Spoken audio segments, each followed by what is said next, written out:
기도하겠습니다. 성부와 성자와 성령의 이름으로 기도합니다. 주님께서 그의 말을 들어라. 내가 택한 아들이니 내 사랑한 아들이니 그의 말을 들어라 하신 그 말씀에 저희가 순종하게 해 주시옵소서. 예수님 이름 받들어 기도합니다. 아멘.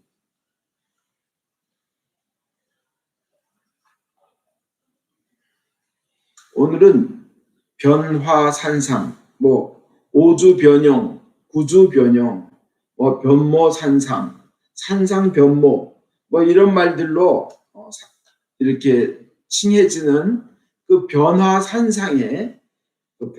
산상의 그 사건을 복음이 전하고 있습니다. 이것이 헬몬산인지 다볼산인지 그것은 아직도 논쟁이 많습니다. 헬몬산은 아주 물이 풍요하고 그렇게 조금 내려오면 사막이 있는데 어떻게 그렇게 그 물이 풍요한 산이 있는지, 또 하여튼 그래서 헬몬산이라고 하는 분도 계시고 다볼산이라고 하는 분이 계신데 저는 그렇습니다. 알 필요 없습니다. 헬몬산이면 어떻고 다볼산이면 어떻습니까? 예수님께서 높은 산에 올라가셨다는 겁니다. 그 산에 올라가시기 8일 전에 베드로가 주님은 그리스도시요 살아계신 하나님의 아들입니다 하고 고백하니까 예수님께서 여기 있는 사람들 중에 죽기 전에 하나님 나라를 볼 사람들도 있다. 죽기 전에 하나님 나라를 볼 사람이 있다고 하셨습니다. 그리고는 8일 후 베드로, 야고보, 요한 데리고 그 높은 산에 올라가셨습니다. 높은 산에 올라가셨는데요. 그 주님께서 하신 말씀 중에 너 오늘 본 거 아무에게도 말하지 말라 하는 사건들이 한 4가지 정도가 있어요. 오늘 변화산상에서 본 일도 당분간 말하지 말라. 주님께서 그리스도라는 것도 말하지 말라. 그렇습니다. 그죠? 근데 어쨌든 그 이유는 주님의 때가 올 때까지 기다리라는 겁니다. 주님의 타임테이블이 중요합니다. 미리 나서서 하나님이 더 해라. 그러시지도 않으셨는데 먼저 튀어나가가지고 괜히 자기 열정과 정열만 가지고 튀어나갔다가 하나님 때가 아닌데 구약에는 그래서 죽은 사람들도 있습니다. 어쨌든 그 높은 산에서 기도하는 중에 예수님의 모습이 변화하는데 아주 그냥 강한 광채가 나옵니다. 얼마나 희고 밝고 찬란한지 그 광채가 나오는데 신비한 모습으로 바뀌고 옷이 너무나 하얀 거예요. 그 다음에 영광이 예수님께서 막 뿜어져 나옵니다. 그는 원래 예수님은 하나님이시기에 오늘 제1독서에도 그러잖아요. 주님은 성령님이십니다. 그죠? 그 무한한 신성에서 나오는 하나님이심에서 나오는 광채입니다. 그냥 순수하고 거룩한 빛이 예수님의 존재에서 뿜어져 나옵니다. 그와 함께 있는 모세와 엘리야에게서도 그것이 느껴집니다. 그 빛은 생명을 가져오는 빛이고 어둠을 몰아내는 빛입니다. 보통 때 제자들하고 함께 드시고 마시고 말씀 나눌 때와는 전혀 다른, 그때는 보통 사람이었는데 본 모습이 드러나니까 하나님의 신성이 확 드러나는 겁니다. 얼마나 신비하고 황홀하고 한편으로는 두렵겠습니까?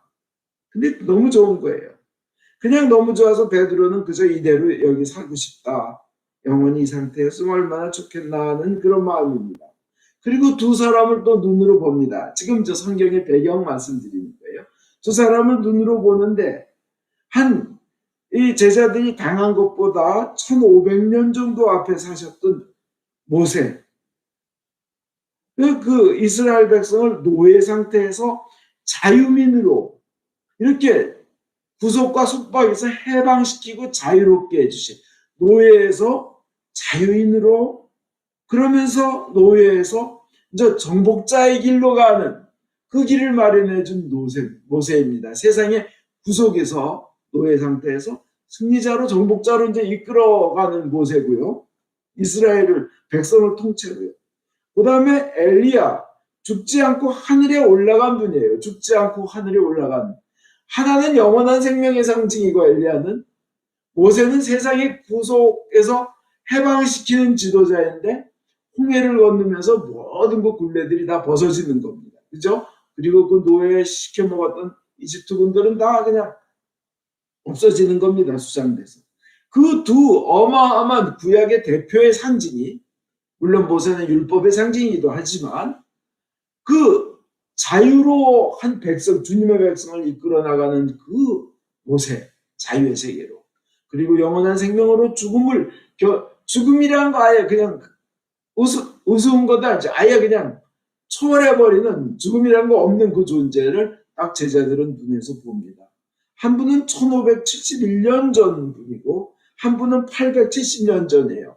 두 분 사이에는 700년 정도의 거리 간격이 있어요. 모세와 엘리야 사이에는. 이 제자들은 아니 이미 죽었어야 될 할아버지들께서 쌩쌩하게 나타나셨네 하는 거예요. 1500년 분과 800년 전 분의, 예? 이분들 앞에는 죽음이란 건 없구나예요. 그죠? 죽음이라는 게 없구나, 영원한 존재가 있구나 하는 그것이 눈앞에 보이는 거예요. 그리고 예수님의 영광이 보낸 거예요. 아, 이분 하나님이시구나. 자, 그러면 이제 이것을 하나하나 쪼개서 은혜 받겠습니다. 첫째, 예수의 죽음을 세 분이 논의하셨다는 거예요. 그는 예수의 죽음을 논의하셨다 그러는데, 아니 이분 이미 돌아가셨든지 하늘에 올라가신 분들이 왜 멀쩡히 살아계신 예수님 죽음을 논의하나? 여기서 헬라어, 우리 성경의 원어에 보면 이 죽음을 엑소더스라고 썼습니다. 엑소더스. 엑소더스는 뭐예요? 탈출하네요. 떠나서 그냥 떠나는 거로 끝난 게 아니라 떠나서 성취한다는 의미가 있습니다.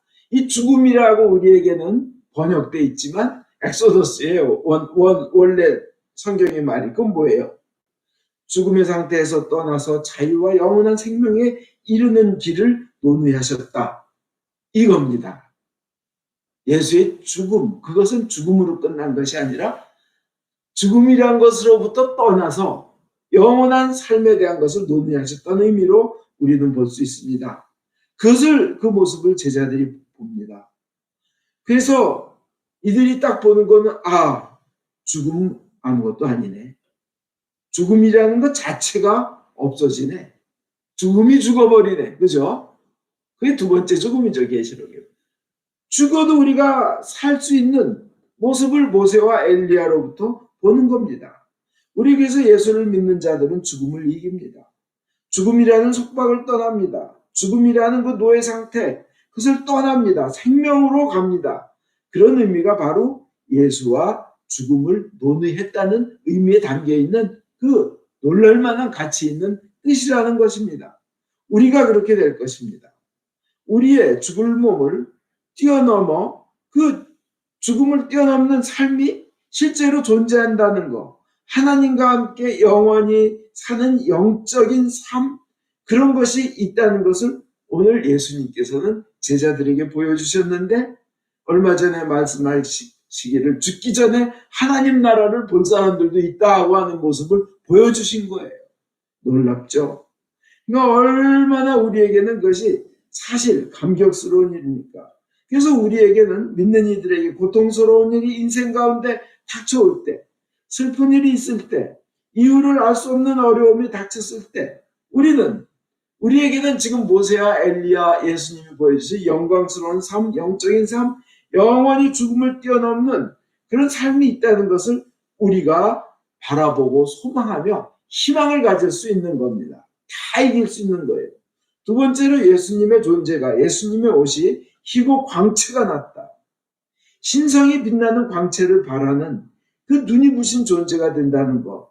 예수님이 예수님의 원래 영원하신 본 모습, 거룩한 모습인데 그것을 본 제자들에게 왜 보여주셨을까요? 제자들에게, 예수를 믿는 자들에게 너희도 그렇게 되리라는 겁니다. 우리도 그런 모습을 갖게 된다는 겁니다. 예수님이 변화되신 그 모습처럼 우리도 예수님을 믿고 우리가 또 부활하며 영원히 살며 우리가 가질 몸은 영적인 몸, 죽지 않을 몸, 썩지 않을 몸, 병들지 않을 몸, 신령한 몸, 영원한 몸, 가장 아름다운 몸, 찬란한 영광의 몸이 된다는 건데 우리도 가질 것이라는 것을 미리 보여주시는 겁니다. 궁극적으로는 우리가 영광의 빛이 빛나는 존재로 우리도 예수님처럼 변하게 될 것입니다. 왜냐하면 예수님이 목숨까지 바쳐서 생명까지 바쳐서 가장 귀한 것을 바쳐서 우리에게 그렇게 되기를 원하셨기 때문입니다. 그분이 높이 계신 그분이 이렇게 낮은 자로 오신 이유는 우리 낮은 자를 높고 귀한 자로 만들기 위함이신 것을 믿으시기 바랍니다. 하나님, 이것이 바로 하나님이 이루실 완성이라는 거예요. 구원이라는 겁니다. 그 영광에 우리가 참여할 것입니다. 우리가 하나님 나라 가면 그런 상태 됩니다.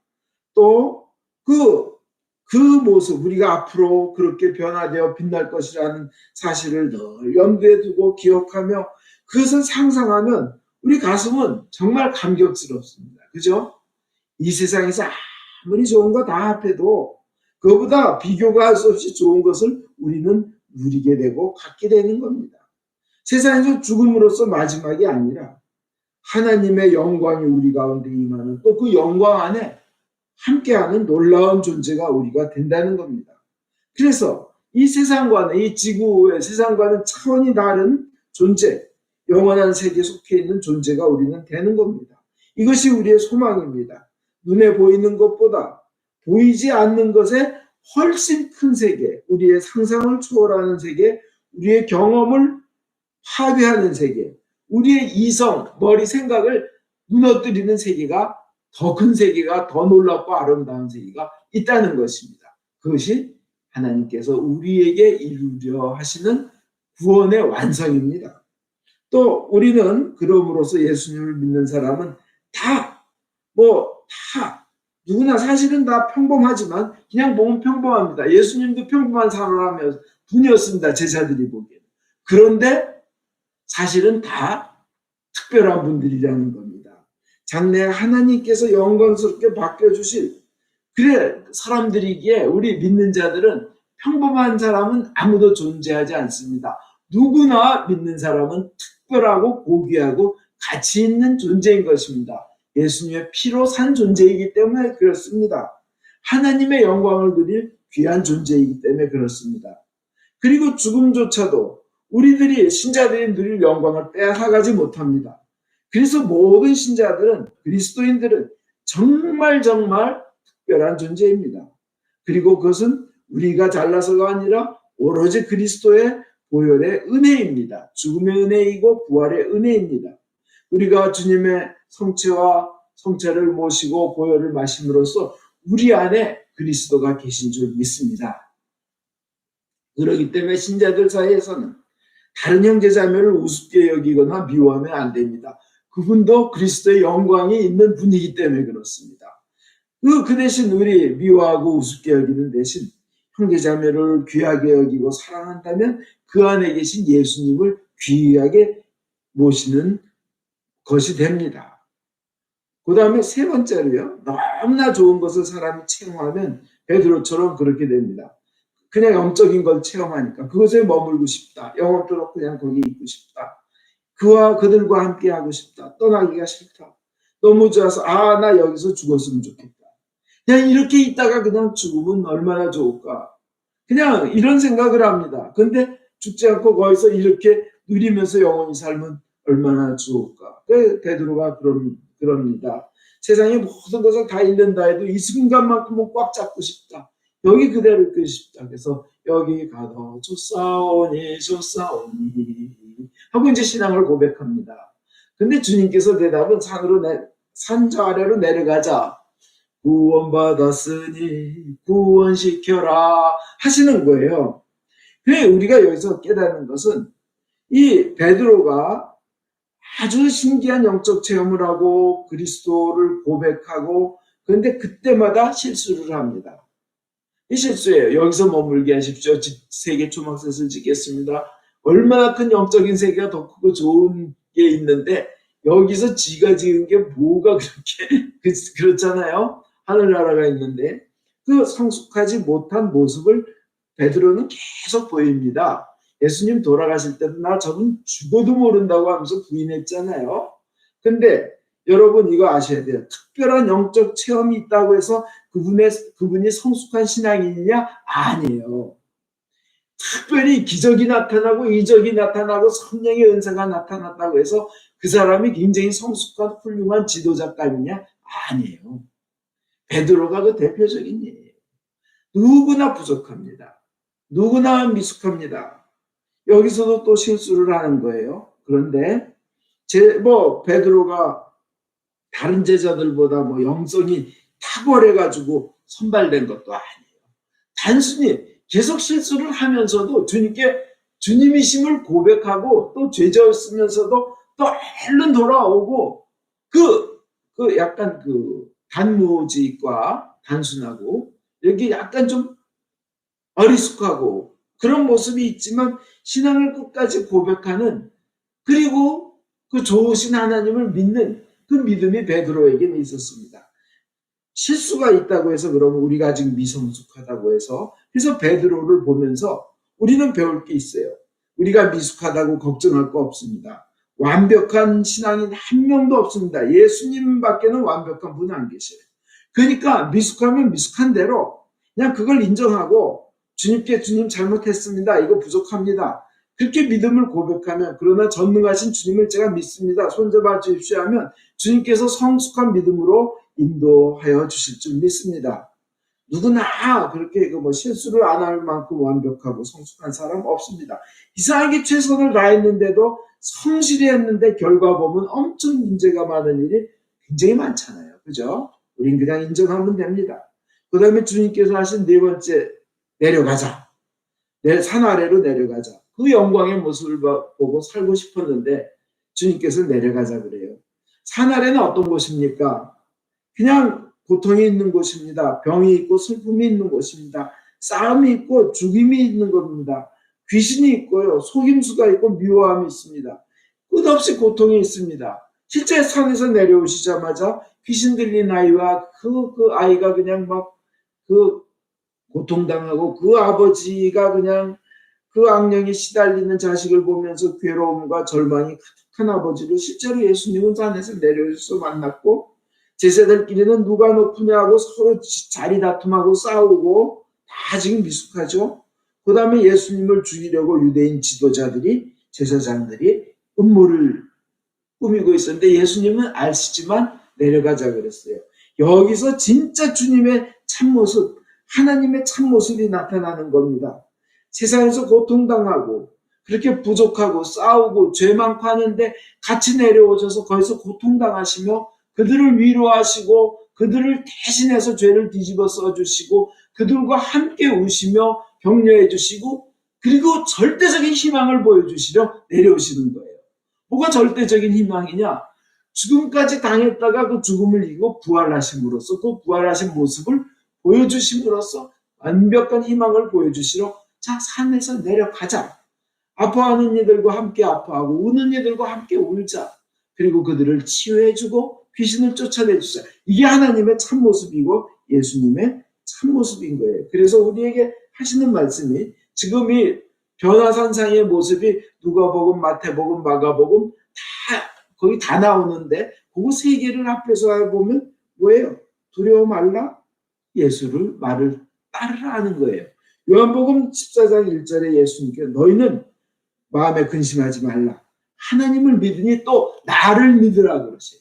예수님께서 세상에 나를 믿으라 하실 수 있는 분은 예수님 한 분밖에 없습니다.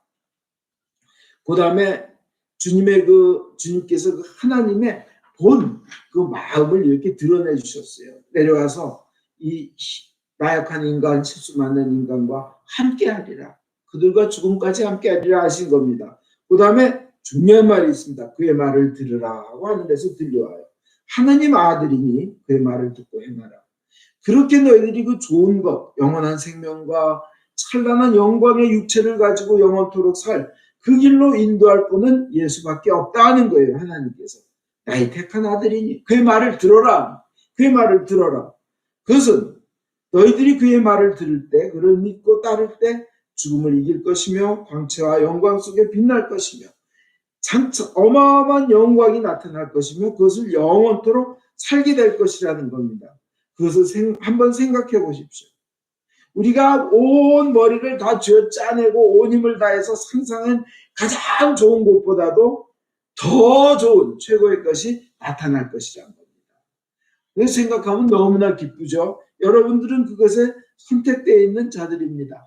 베드로는 예수님의 기적을 여러 가지 보았지만, 그렇지만 그 예수님의 변모하신 모습을 보고는 그냥 여기서 살자고 할 정도로 그렇게 좋은 거예요. 일부만 맛보고도. 우리에게도 그런 앞날이 있다는 것입니다. 그 다음에 맨 마지막에 또 더 중요한 것이 있습니다. 예수님 많이 보였다는 겁니다. 예수님 많이 보였다는 거예요. 자, 그럼 영광은 오로지 예수님 많이 받으셔야 된다는 겁니다. 이 모든 일의 주인공은 예수님이라는 겁니다. 우리의 영원한 삶과 영광의 존재가 될 그 모든 것의 주인공은 예수님이시라는 겁니다. 누가요? 어떤 믿음이 좋고 아무리 높은 고위성직자고 교단의 창시자라 하더라도 슬쩍 자기를 예수와 이렇게 빗대거나 그 자리에 자기를 슬쩍 갖다 대려고 하면 조심하십시오. 그분은 이단일 가능성이 굉장히 높습니다. 절대 빠지지 말아야 됩니다.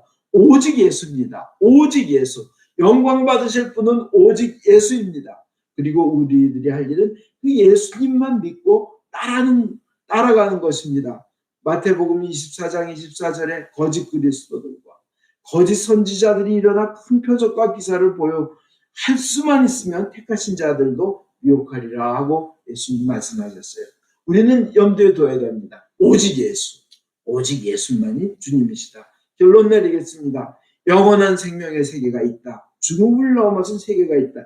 그것이 우리들에게 주어졌다는 거. 두 번째, 나는 그 영광의 존재가 된다는 거. 세 번째, 예수님의 말을 들어야 한다는 거.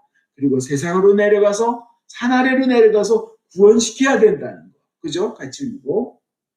그리고 예수님만이 영광을 받으실 분이라는 겁니다. 아멘.